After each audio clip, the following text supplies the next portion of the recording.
My dear students and all my viewers, how are you? आप कैसे हैं sir? I hope आप सब बहुत अच्छे होंगे. I wish. And today we are going to start some word meanings and we will discuss some rules. Okay? So आज जो हमारा टॉपिक रहेगा एक तो फ्रेजल वर्ब पे रहेगा. ठीक है, तो कुछ फ्रेजल वर्ब्स में आपके लिए लेके आए. देखते हैं हमको.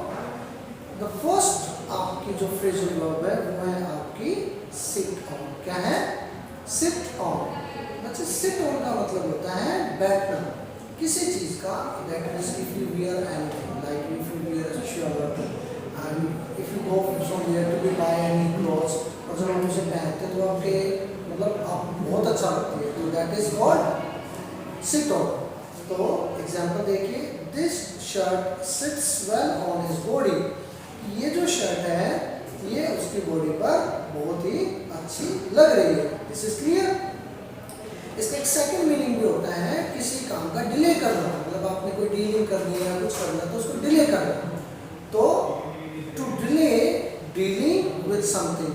To delay dealing with something का मतलब होता है कोई चीज डिले कर देना. इसका मतलब ये होता है सिट. मतलब कोई काम लेकर बैठे रहना. आपको कोई काम दिया गया लेकिन you are sitting with that, आप बैठे हुए.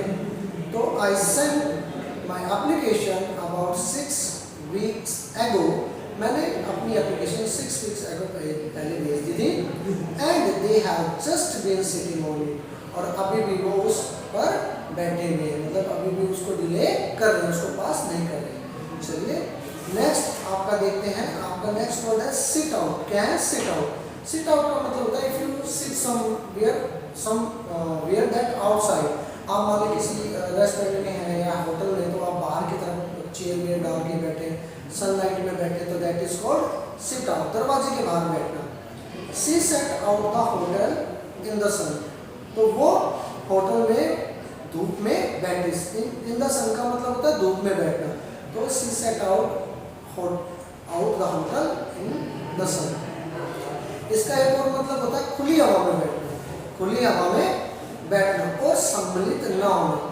मान लीजिए आप मान लीजिए गेम में खेलते हैं और आप मान लीजिए क्रिकेट का मैच चल रहा है, इंडियन चल रहे हैं, और अगर आप धोनी जो है वो धोनी कह रहा हूँ, अगर विराट कोहली अगर किसी मैच को नहीं खेलता, वो बाहर बैठता, क्योंकि वो बाहर बैठा अभी वो उस मैच को नहीं खेल रहा, तो that is also sit out.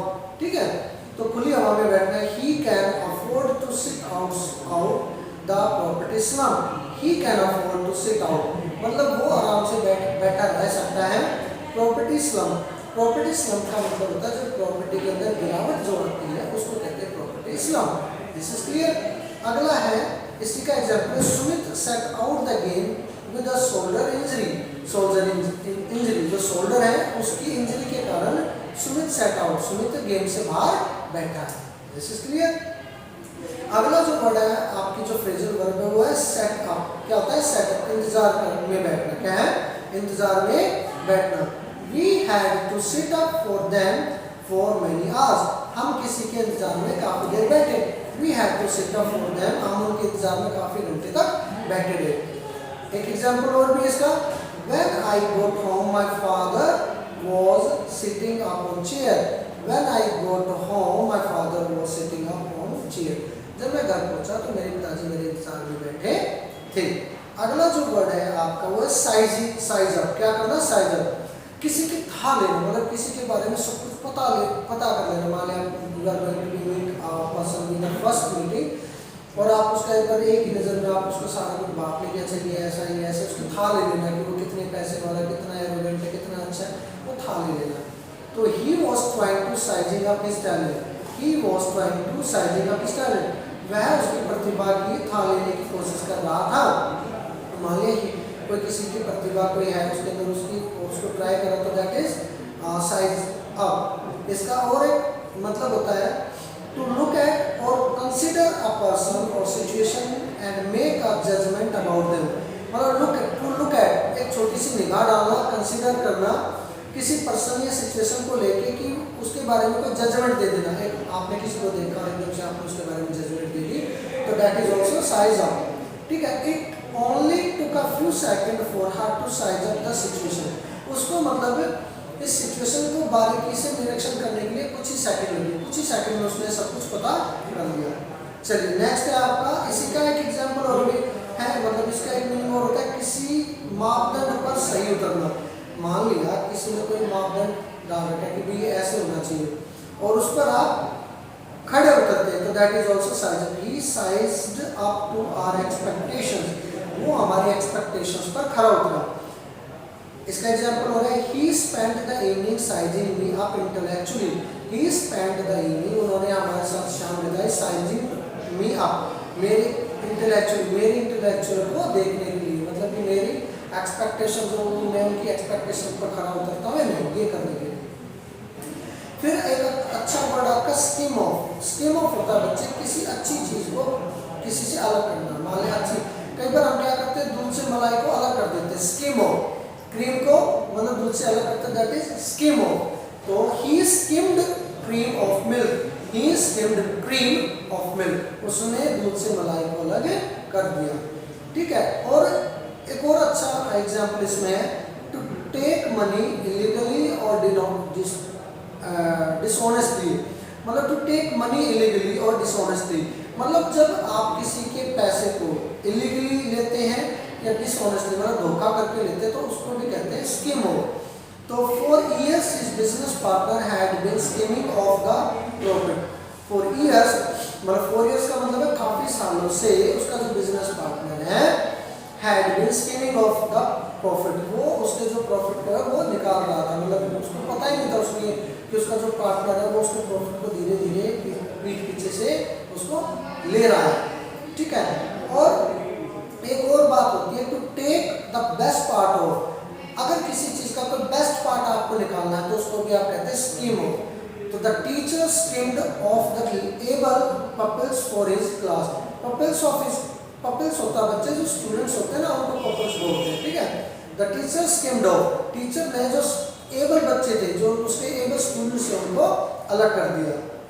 Scheme of का मतलब ये होता है, अगर मान लिया कहते हैं स्कीम ओवर और थ्रो, अगर आपके सामने स्कीम ऑफ आ जाए तो उसका मतलब किसी को अलग करना, लेकिन अगर लिखा मिले स्कीम ओवर और थ्रो, ये अगर आ जाए, अगर आपकी प्रेपोजिशन उसके साथ में थ्रो या ओवर लगा मिले, तो उसका मतलब होता है किसी के ऊपर सरसरी सी निगाह डालना। आप सपोज करो if you read a newspaper, और बस आप ऊपर से उसकी हेडिंग पढ़ी और ऑल ओवर आइडिया आपने लगा दिया कि इसका मतलब ये हो रहा है इसको। तो ही daily skims through the English newspaper, वो हर रोज इंग्लिश अखबार को सरसरी नजर से देखता है। To read something quickly to find out the main fact और ideas on it in it, मतलब टू रीड समथिंग क्विकली, किसी चीज को जल्दी से पढ़ लेना और ऑल ओवर उसका आइडिया निकाल लेना कि उसके अंदर क्या बात कही गई है। मतलब कोई आर्टिकल लिखा आपने फटाफट देखा और उसका आइडिया निकाल लिया, तो just skim through the second section of this article to save time, कि भाई जल्दी से जो है ना आप सेकंड सेक्शन में जाओ और इस आर्टिकल के सेकंड सेक्शन में जाओ ताकि हमारा टाइम सेव हो जाए। तो just skim through the second article, जो मान लिया कोई आर्टिकल लिखे हमने कहा कि जब पूरा आर्टिकल मत पढ़ो, इसका जो सेकंड आर्टिकल है ना जस्ट उसमें जाओ और आप उसको कंप्लीट कर दो। चलिए ये आपके फ्रेजल वर्ब थी। अब मैं आपको एक अगली न्यूज़ पढ़ा रहा हूँ। ये न्यूज़ है आपकी द कश्मीर फाइल्स, ये एक मूवी अभी रिलीज हुई है द कश्मीर फाइल्स, जिसके डायरेक्टर हैं विवेक अग्निहोत्री। ठीक है, तो the Kashmir files director Vivek Agnihotri got Y category security. बेटा जो वाई कैटेगरी सिक्योरिटी होता है ना, जो इंडिया की जो ना 4th बेस्ट सिक्योरिटी फोर्स होती है, जो कि हर किसी को नहीं मिलती, लेकिन इस विवेक अग्निहोत्री को वो वाई कैटेगरी सिक्योरिटी दी गई है बिकॉज उनको काफ़ी लाइफ थ्रेट्स मिल रहे हैं, मतलब जान से मारने की धमकियाँ मिल रही, थ्रेट्स में धमकी। तो चलिए इस पर देखते हैं। जैसे कि है film director Vivek Agnihotri who has kicked up. बच्चे आप अगर देख रहे होंगे तो यहाँ पर एक वर्ड दिया गया है, मैं इसको अंडरलाइन कर रहा हूँ, किक्ड अप। किक्ड अप का मतलब होता है किसी चीज़ की शुरुआत कर देना एकदम से। ठीक है, kicked up, kick up a political strong, मतलब उसने विवेक अग्निहोत्री ने किक्ड अप कर दिया है उन पॉलिटिकल स्ट्रॉन्ग को, क्योंकि एकदम स्कूल के आने के बाद काफ़ी चीज़ें ऐसी हो गई कि काफ़ी लोग जो हैं वो एक दूसरे को कह रहे हैं कि ये सारा कश्मीर में जो हुआ वो झूठ दिखा रहे हैं, कोई कह रहा सच दिखा रहे हैं। तो एक पॉलिटिकल आर्गूमेंट डिबेट शुरू हो गई है इस पर काफ़ी। तो एग्जाम्पल देख लेते हैं किक्ड अप का। किक्ड अप का मतलब होता है हंगामा खड़ा करना। Those customer who have kicked up first have received refund. जिन कस्टमर्स ने हंगामा खड़ा किया था उनको उनके पैसे रिफंड मिल गए हैं। अगला भी एक एग्जाम्पल और देख लीजिए। They kicked up rumps and threw things at each other. उन्होंने मतलब एकदम से बखेड़ा खड़ा, रम्प्स का मतलब होता है बखेड़ा खड़ा करना। उन्होंने एकदम से बखेड़ा खड़ा किया एक बातों में और एक दूसरे के ऊपर चीजें फेंकनी शुरू कर दी। अगला जो एग्जाम्पल था जो पॉलिटिकल स्टॉर्म का, this created a political storm through out the country. This created a political storm through out the country. इसने जो है पॉलिटिकल स्टॉर्म में जो है ना राजनीतिक तूफान खड़ा कर दिया है कंट्री के अंदर, थ्रू आउट द कंट्री। चलिए आगे बढ़ते हैं। With his movie, The Kashmir Files has been given Y category security with CRPF commandos cover। कि उनको CRPF कमांडो कवर्स जो है उनको Y category सिक्योरिटी दे रहे हैं। Official sources said the Y category security has been given to Agnihotri because of his increased threat to his life after the release of the film The Kashmir Files। कि the Kashmir files के release होने के बाद जो है after उनको life मतलब कि जान से मारने के थ्रेट्स उनको बार बार आ रहे। बिकॉज ऑफ दिस जो है central ministry of home affairs उन्होंने उनको वाई कैटेगरी सिक्योरिटी दे दी। The decision to provide Agnihotri with the fourth highest category security in the country has been taken by the Ministry of Home Affairs। So ये जो decision है, the decision to the provide Agnihotri with the fourth highest security, ये ministry of home affairs ने लिया है। The sources said, जो sources हैं उन्होंने कहा the film is being actively promoted by several BJP ruled state government by either offering tax concession or giving government employees special leaves to watch it। कि जो BJP ruled states जो है उनके अंदर एक स्पेशल एक्टिवली मतलब सक्रिय रूप से प्रमोट किया गया है कि या तो इस फिल्म को एक जो टैक्स में कंसेशन मिले या फिर जो गवर्नमेंट एम्प्लॉयर को स्पेशल छुट्टी दी जाए इस फिल्म को देखने के लिए। साहस है जो अमित शाह उन्होंने कहा the Kashmir file is the bold revolution of the truth. ये बोल्ड एक साहसिक रेवोल्यूशन है, एक सत्य घटना को दिखाने का काम है। And it will work to make the society and the country aware in the direction so that such historical mistake not be repeated. कि अब उन्होंने कहा कि ये एक ऐसी सच्चाई बोल्ड साहसिक कार्य किया गया जिससे कि अब कंट्री अवेयर रहेगी इस डायरेक्शन में कि अब कभी भी ऐसी हिस्टोरिकल मिस्टेक्स, ऐसी जो है ऐतिहासिक घटनाएं कभी भी दोबारा रिपीट ना की जाए। देखिए ये बात तो सच है कि जो कश्मीरी पंडित हैं उनको कश्मीर से निकाल दिया गया था और ये बड़ी दुखद घटना है कि जी आप सोच के देखिए अगर आपको आपके घर से निकाला जाए तो कैसा होगा। सिर्फ तो काफ़ी वो था और अच्छी मूवी मैंने देखी है, ठीक है। चलिए इसके ऑन द अदर हैंड देखिए बच्चे एक वर्ड आया ऑन द अदर हैंड, इसका मतलब था दूसरे पाले में, मतलब दूसरी तरफ। ऑन द अदर हैंड मतलब इसके साथ साथ जो Chhattisgarh chief minister and Congress leader Bhupesh Baghel, ये भूपेश बघेल जो है छत्तीसगढ़ के चीफ मिनिस्टर हैं, said the film shows half truth and doesn't have any real message except showing violence. कि इसमें कोई सच्चाई नहीं है सिवाय, एक्सेप्ट का मतलब होता है सिवाय, एक्सेप्ट का मतलब होता है सिवाय कि वायलेंस मतलब कि सिर्फ और सिर्फ इसके अंदर हिंसा दिखाई गई है। तो कुछ एक एग्जांपल मैं आपको बता रहा हूँ, जैसे एक्टिवली प्रमोट एक वर्ड अभी आया था, सक्रिय रूप से बढ़ावा देना। We will have to actively promote women education, मैंने अलग एग्जांपल दे दिया। We will have to actively promote women education, हमें जो है सक्रिय रूप से वुमेन एजुकेशन को बढ़ावा देना चाहिए, ठीक है। बोल्ड रेवोल्यूशन का मतलब था साहस्य रहस्य दो गठन, मतलब रहस्य को दिखाना। My aunt Sunita was a bold determined woman, मेरी जो आंटी सुनीता थी वो जो है ना बहुत ही बोल्ड मतलब साहसिक और डिटरमाइंड मतलब बिल्कुल एक एकाजित मतलब किसी काम को करने वाली थी। He resigned after revolution about his affairs, उसने रिजाइन कर दिया जब उसकी जो सच्चाई घटना है उसके बारे में लोगों को पता लगा तब। I felt fine except for being a little tired, कि मतलब मैं ठीक हूँ but except for being a little tired, but थोड़ा सा टायर्ड हूँ। अदरवाइज मैं बिल्कुल ठीक हूँ। ठीक है, इसके कुछ वर्ड मीनिंग्स है वो देख लीजिए। पॉलिटिकल, राजनीतिक, स्ट्रॉन्ग, तूफान, थ्रेट, खतरा, प्रोवाइड, प्रदान करना, एक्टिवली होता है सक्रिय रूप से, ऑफर, पेश करना होता है, रेवोल्यूशन, रहस्य का घाटन होता है, और वायलेंस होता है आपका अहिंसा। ठीक, चलिए अगली न्यूज़ पे आते हैं। अगली न्यूज़ बहुत ही अच्छी है। टेक्निकल गिल्स, एक ये वर्ड है गिल्स, इसका मतलब होता है बच्चे कोई खराबी।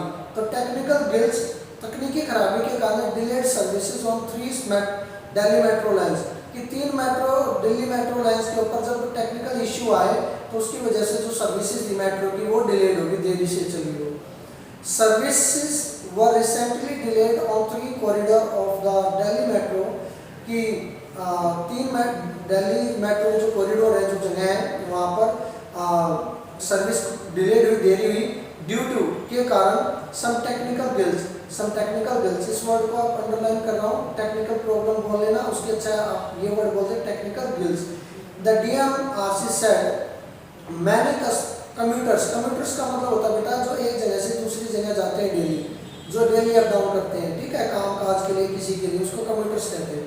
तो many commuters also posted pictures of passengers standing in a long Q, उन्होंने जो है पिक्चर्स डाली है कि बहुत सारे जो पैसेंजर हैं वो बहुत लंबी लंबी लाइन में खड़े हैं, अवेटिंग मतलब इंतजार करते हुए the arrival of train eight many station, कि मैनी स्टेशन पे जो ट्रेन के आने के लिए।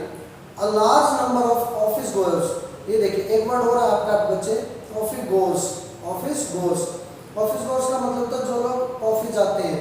अवेल मैंने पहले भी आपको पढ़ाया, अवेल का मतलब होता है लाभ उठाना किसी चीज़ का।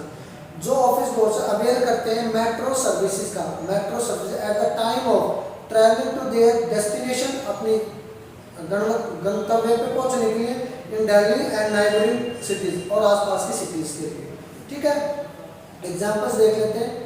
गिल्स का मतलब जो होता है, इसका मतलब होता है आपका a glitch in the system, गड़बड़ system shut down telephone services to nearly 5 million customers, कि जो सिस्टम था उसके शट डाउन होने की वजह से टेलीफोन सर्विसेज के करीबन 5 मिलियन कस्टमर को इसका मतलब उनको झेलना पड़ा सर्विसेज ना होने का। कम्यूटर्स का मतलब होता है बेटा यात्री। He is a regular commuter between Delhi and Haryana, वो एक कम्यूटर यात्री है दिल्ली हरियाणा के बीच, जो दिल्ली आता जाता है। अवेट का मतलब होता है इंतजार करना। ऑन दैट डे, उस दिन, आई वॉज ऑर्डर्ड, मुझे कहा गया, टू क्लोज माई आइज, मैं अपनी आंखें क्लोज करूँ, and wait a big surprise, और एक बिग सरप्राइज है, बहुत ही अच्छे सरप्राइज का वेट करो। ऑफिस गोअर का मतलब होता है someone who travels each day to work in an office, एक ऐसा इंसान जो कि डेली ट्रेवल करता है ऑफिस में, उसके वो कहते हैं ऑफिस गोर्स। अवेयर का मतलब होता है लाभ लेना। Students are encourage to aware the library facility provide by the college authority, कि the students are encourage, students को एनकरेज किया गया to aware the library facility, कि लाइब्रेरी फैसिलिटी का लाभ उठाएं, provide by the college authority, जो कि कॉलेज अथॉरिटी ने प्रोवाइड कराई है। इसी तरह से आई encourage to avail the that video facility that is provided by me, कि आप इस वीडियो का पूरा अवेल लाभ उठा सकते हैं। वर्ड मीनिंग याद करके अगले वर्ड है टेक्निकल, मतलब तकनीकी, गिल्स खराबी, डिलेड देरी करना, कॉरिडोर गलियारा, कम्यूटर्स रोज जाने वाला यात्री, अराइवल पहुंचना, और डेस्टिनेशन मंजिल। ठीक है, इसके बाद आपका जो अगला जो वर्ड है, अगला जो आपका है वो है वन वर्ड सब्स्टिट्यूशन। ये होता है कि अगर आप किसी बात को एक ही वर्ड में कहना चाहे तो उसको बोलते हैं वन वर्ड सब्स्टिट्यूशन। पहला है a man who Yeats excessive and greedily, एक ऐसा इंसान जो बहुत ज़्यादा भर भर के खाता है, उसको क्या बोलते हैं? ग्लटन। क्या बोलते हैं? ग्लटन। ये देखिए, ये ऐसे वाला, इसको क्या बोलते हैं? ग्लटन। ये जो आदमी भर भर के जब देखो भुक्कड़ की तरह खाता रहता है उसको बोलते हैं ग्लटन। ठीक है, अगला देखते हैं। अगला है आपका अ man who spend too much, ऐसा इंसान जो बहुत ज़्यादा खर्चा करता है उसको क्या बोलते हैं आप लोग? स्पेंडथ्रिफ्ट। क्या बोलते हैं? स्पेंडथ्रिफ्ट। ठीक है, देखिए ये लड़कियां जो देख रहे हैं आप इस पिक्चर में, ये स्पेंडथ्रिफ्ट है, क्योंकि वैसे जानते हैं कि लड़कियां सबसे ज़्यादा खर्चा करती है शॉपिंग में, तो ये स्पेंडथ्रिफ्ट है। ठीक है, अगला देखते हैं।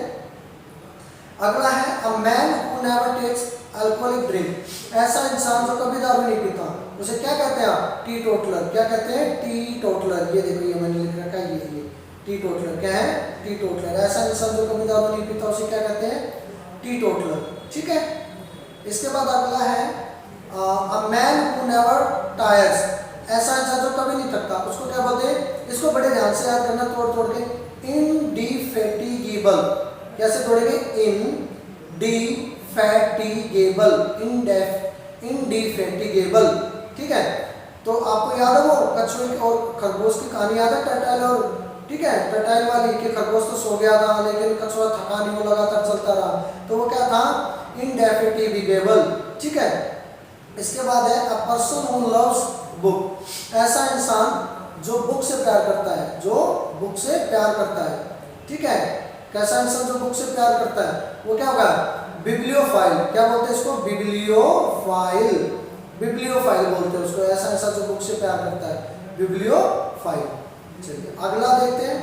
A person who can speak 2 languages, ऐसा इंसान जो 2 लैंग्वेज बोलता है उसे क्या बोलते हैं? उसे क्या बोलते हैं? बायलिंगुअल। क्या बोलते हैं? बायलिंगुअल। ऐसा इंसान जो 2 लैंग्वेज बोलता है उसको क्या बोलेंगे? बायलिंगुअल। चलिए आगे बढ़े फिर, लेट्स फर्दर। अगला है a person who has a long experience in his profession, ऐसा इंसान जिसको बहुत ज्यादा एक्सपीरियंस होता है उसको बोलते हैं वेटरन। क्या बोलते हैं? वेटरन। देखो ये आप वेटरन होता है जो कि बहुत ज़्यादा एक्सपीरियंस रखता है, और जो हमारे सोल्जर होते हैं, जो सिपाही होते हैं, जो वॉर में या किसी चीज़ में भाग लेते हैं या वॉलंटियर्स होते हैं, उनको भी हमें क्या बोलते हैं? वेटरन। इसका एग्जाम्पल भी मैंने दे रखा है, पढ़ लीजिए। Someone who has been a soldier, sailor in etcetera in a war. Someone who has been a soldier, sailor etcetera in a war, उसको हम क्या बोलते हैं? Veteran. A veteran of the Second World War, a veteran of the Second World War, एक ऐसा इंसान जो जिसने सेकंड वर्ल्ड वॉर में भाग लिया था। आगे है that which cannot be believed, ऐसा जिसे कभी बिलीव नहीं किया जा सकता, उसको बोलते हैं इनक्रेडिबल। क्या बोलते हैं? इनक्रेडिबल। याद है आपको ताजमहल? ताजमहल कैसा है? इनक्रेडिबल, अतुल्य। ठीक है। इनक्रेडिबल इंडिया, अद्भुत इंडिया। अगला है that who eats human flesh, ऐसा जो ह्यूमन फ्लैश खाता है, जो आदमी का मांस खाता है, उसको क्या बोलते हैं? कैनिबल। क्या बोलते हैं? कैनिबल। ये देखिए ये मैंने पिक्चर लगा रखी है, कैनिबल। कैनिबल जो इंसानों का मांस खाता है उसे क्या कहते हैं? कैनिबल। ठीक है। अगला जो है a place for keeping dog, ऐसी जगह जहाँ कुत्ते को रखते हैं वो कहते हैं कैनल। क्या होती है? कैनल। ये देखिए जैसे घर देखिए आप लकड़ी कैसे बना रहे थे, उसको क्या बोलते हैं? कैनल। तो ये आपका वर्ड मीनिंग का चैप्टर था। आई होप आपको अच्छा लगा होगा। ठीक है। आखिर में आने से पहले एक बात बोलना चाहूँगा, प्लीज़ चैनल को सब्सक्राइब करें भाई, लाइक करें और शेयर करें। ये बात समझ रहे हो? तो ये जरूर करें। मैं आपको एक बात धीरे धीरे दोबारा से दिखा देता हूँ ताकि आप इसको पॉज करके अपने कॉपी में लिख लें। पहले ये वाली आ गई, पॉज कर लीजिए। ठीक है। अब इसको पॉज कर लीजिए, इसको लिख लेना है। ये वाली स्लाइड है, इसको पॉज कर लीजिए, इसको लिख लीजिए एग्जाम्पल को। अब ये थोड़ा सा बड़ा कर रहा हूँ, इसको लिख लीजिए। ठीक है। इसके बाद अगली जो न्यूज़ है इसको मैं पॉज कर रहा हूँ, इसको लिख लीजिए। ठीक है। और ये आपके वर्ड मीनिंग्स आ गए, वन वर्ड सब्स्टिट्यूशन, इसको पॉज करके इसको लिख लीजिए। तो आई होप मैंने आपको सारा वीडियो दिखा दिया है। तो आप इनको प्लीज़ अपनी कॉपी में राइट डाउन करें, एवरीडे पढ़ें, और आई विश आपको it will those are will help you to be natural vocabulary. ठीक है। So thank you so much. Bye bye. Namaste.